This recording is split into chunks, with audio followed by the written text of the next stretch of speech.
O que a escola aprendeu com a pandemia? Mais de um ano nessa situação de aulas remotas e quais as lições que a escola aprendeu ou deveria ter aprendido sobre a pandemia? Se você quer ouvir um pouquinho sobre o que eu penso e sobre as reflexões possíveis a respeito desse tema, antes de ver o vídeo, não se esqueça de se inscrever aqui no link do canal. E se no final você gostar do conteúdo, deixe seu comentário, deixe seu like e lembre-se, indique o vídeo e o canal para seus amigos.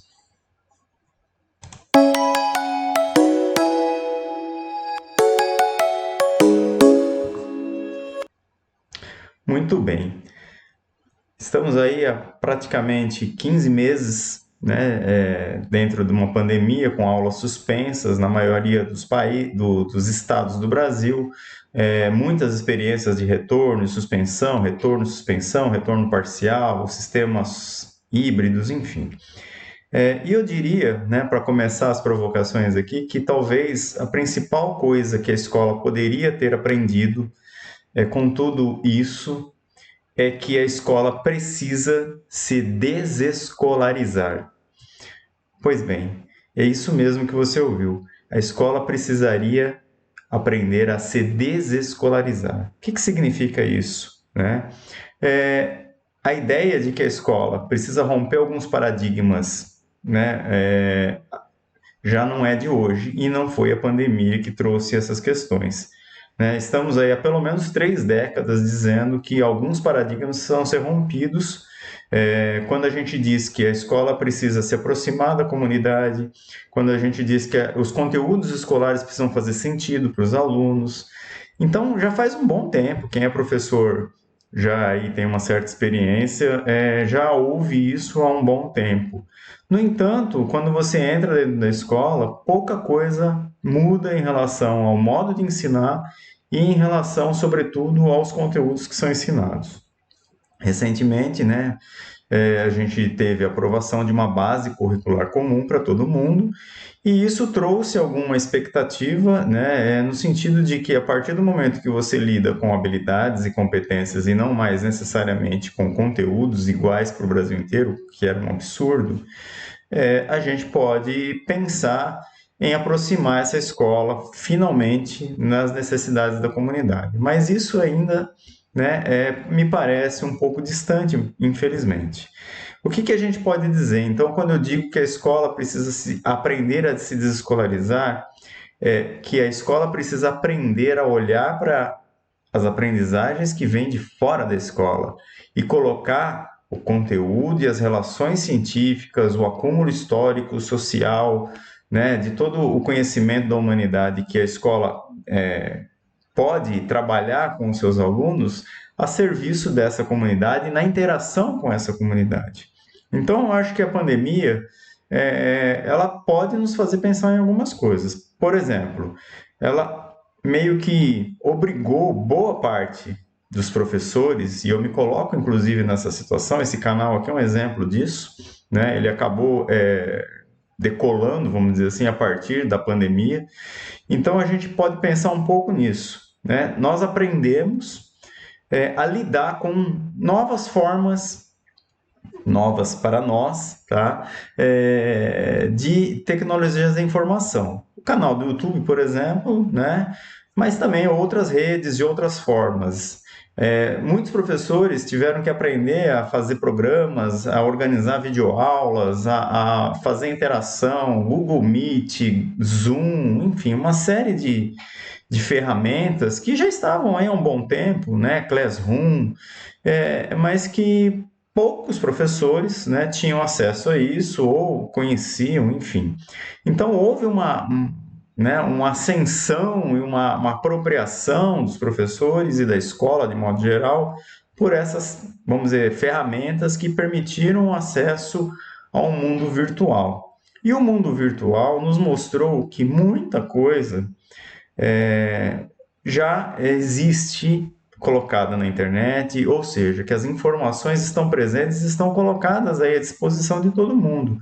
Então, isso pode nos fazer refletir um pouco que o papel da escola, que outrora, bem outrora, era um lugar onde você ia para ter um conhecimento ou adquirir um conhecimento formal, hoje talvez, né, eu digo talvez entre aspas, porque eu particularmente já não acredito mais nisso, a escola ela ainda é um lugar, né, de conhecimento e de aprendizagem, mas ela é apenas um lugar onde a aprendizagem acontece. Né? E o conhecimento formal, o conhecimento construído historicamente, basta um clique no Google. Né? Basta saber selecionar as informações e buscar nos lugares certos. Então, o que nós precisamos, né, nos ater, né? E os paradigmas que estão aí. Então, ir até a escola em busca de conteúdos dos livros didáticos, por exemplo, não me parece muito satisfatório, ou não me parece muito atrativo para um aluno que tem à sua disposição, a um clique, muitas vezes, o que ele pensar, o que vier ali à cabeça. Né? Ah, mas professor, né, tem muita porcaria na internet, não é assim, a escola é uma garantia de que você tem lá coisas boas, de fonte segura. Beleza.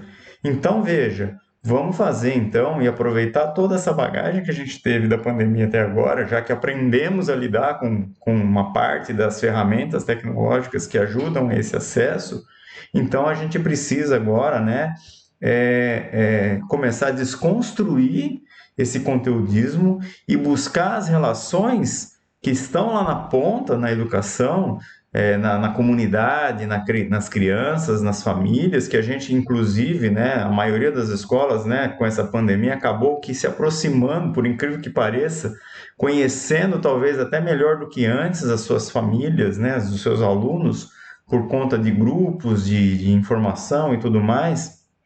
Então, todo esse conjunto de relações, de informações relevantes sobre a comunidade escolar, que sempre estiveram ali, mas que talvez a gente nunca tenha se atentado tanto quanto agora na pandemia, possa nos ajudar a enxergar quais de fato são as necessidades daquela comunidade. Então, como ficar preso em conteúdos de um livro didático que não tem correlação com aquela comunidade? Então, aí a gente precisa pensar em algumas coisas. Por exemplo, né, na questão dos chamados multiletramentos, eu não vou entrar nessa questão aqui agora, mas o multiletramento é a ideia de você fazer esses links e de você ter um letramento que não é só o letramento formal dos livros, é um letramento que está ali no dia a dia, nas práticas sociais de verdade, na placa do mercado, na faixa do posto de gasolina, né, no WhatsApp, de certa forma, né? Então, assim, essas relações não podem, não deviam nunca, mas agora mais do que nunca, não podem ser ignoradas pela escola. A escola precisa olhar para isso, porque é isso que está na vida das pessoas. É isso que a criança vivenciou esse tempo todo fora de casa e vai continuar vivenciando. Então, não podemos mais ignorar todo esse conhecimento que vem de fora para dentro como se ele não existisse e ficar ensinando coisas sem fazer a devida correlação com as práticas sociais reais que estão fora da escola. Porque se você não faz isso, a única informação, ou melhor, a única notícia, a única informação mesmo que você vai dar para a criança, para o adolescente, né, sensação é de que ele não cedo ou tarde não vai mais gostar da escola, porque ele não vai conseguir enxergar sentido na escola para a sua vida real. Né? Então a escola não pode ser uma bolha dentro da sociedade. A escola faz parte da sociedade, sempre fez. E volto a repetir, em outrora ela teve um papel mais significativo e mais importante como essa bolha de conhecimento, inclusive, né, era uma escola extremamente excludente, né? Poucas pessoas tinham acesso a esse conhecimento. Hoje a gente tem aí a democratização da escola, mas o que adianta a gente ter o acesso à escola se quando o menino vai lá dentro ele não se reconhece lá dentro? Ele não reconhece as práticas da sua família, as práticas do seu bairro, ele não reconhece as práticas que ele vê na internet, que ele vê em outros lugares, de repente, na igreja, no campo de futebol, no mercado, na praça. E aí aquela escola passa a ser um troço estranho, distante, né? Eu diria, né, até uma coisa que às vezes pode ser comparada com alienígena para a criança. Então, percebam o seguinte: se você tem aí na sua escola crianças bem pequenas, elas têm uma vontade, elas querem falar, elas querem aprender, mas se você não vai ouvindo, aos poucos você vai matando a vontade dessa criança de estar dentro da escola. Né? Faça uma experiência, observem aí, né? O gosto de ir pela escola ele vai se perdendo conforme a criança vai crescendo. E isso tem uma explicação possível na medida em que a criança vai tomando consciência do mundo em que ela vive, né? Porque essa consciência, ela começa, a consciência de moral e ética começa a vir lá pelos 8, 9 anos de idade, de acordo com as teorias que a gente tem, sobretudo as piagetianas, e a partir dessa idade que a criança começa a se descolar de fato da escola, porque ela não vê sentido na escola. Então, vejam, é importante aproveitar esse momento onde nós, professores, nos aproximamos através do mundo virtual, de práticas sociais necessárias para poder manter o vínculo com as famílias. Conhecemos talvez um pouco melhor algumas famílias. Então, agora, né, muitos lugares retornam, voltam, enfim. Mas em algum momento a gente está retornando, ou mesmo sem retornar totalmente, nós precisamos pensar que temos, primeiro de tudo, ouvir muito mais os nossos alunos. Valorizar, ou seja, considerar os conhecimentos que eles trazem de fora para dentro. Você, professor, por exemplo, né, no mundo que vivemos hoje das fake news, como se fosse só hoje, né? Fake news ela existe há muito tempo. Há muito tempo, sempre existiu fake news, mas hoje ela é uma coisa que num clique milhões de pessoas recebem lá no seu WhatsApp uma fake news. Então é uma arma muito mais poderosa do que já foi outrora. Mas eu queria dizer o seguinte: será que você, professor, é multiletrado? Você tem um letramento visual, por exemplo? Você é capaz de olhar para uma imagem, né? Sei lá, de uma coisa meio, nossa, olha aquele carro, né? Voou de uma ponte para outra num vídeo ou numa cena e perceber se isso é uma montagem ou não, se isso é uma fake news ou não? Possivelmente seus alunos, a partir de 8, 9 anos, 10 anos, consigam saber, porque eles estão letrados digitalmente mais do que nós, às vezes. Né? Eles conseguem perceber, ele vai dizer assim para você: olha, professor, isso daqui não dá para acontecer, porque a proporcionalidade da imagem de fundo lá atrás não é a mesma desse cara que ele está fora de foco, então isso aqui é montar. Veja, se nós, né, isso é só um exemplo pequenininho, tá? De multiletramento. Se a gente não valoriza esse tipo de letramento, como é que eu espero que o meu aluno vai valorizar um letramento, né, proposto pela escola, né, numa poesia de Camões, por exemplo, e por aí vai. Então, veja, é uma via de mão dupla. Nós precisamos, né, como já diz os jargões aí, né, a ensinar os meninos a aprenderem a aprender, mas precisamos aprender a aprender com eles. Né? Então, é uma questão importantíssima isso. Então, eu deixo aqui brevemente essa reflexão. Eu acho que é um momento, né, que se não for agora, não sei quando vai ser. É um momento que a escola ficou esse tempo todo, né, refletindo sobre muitas coisas, se, entre aspas, inovando em relação a muitas situações que não eram da prática cotidiana e que agora passou a ser incorporada, e que a gente precisa repensar o seguinte: o que a gente incorporou até agora precisa ficar. E não só ficar, mas precisa se ampliar. Precisamos ouvir as crianças, precisamos rever conteúdos, precisamos saber o que acontece lá na vila dele, no mercado, do bairro, e trazer esses conteúdos para dentro da escola, porque as habilidades e competências da BNCC, elas não estão trazendo temas necessariamente. Né? Mas a gente precisa pegar as coisas concretas, objetivos da vida real, e partindo delas, né, trazer a questão científica, a questão da construção social histórica que nós temos, do conhecimento formal.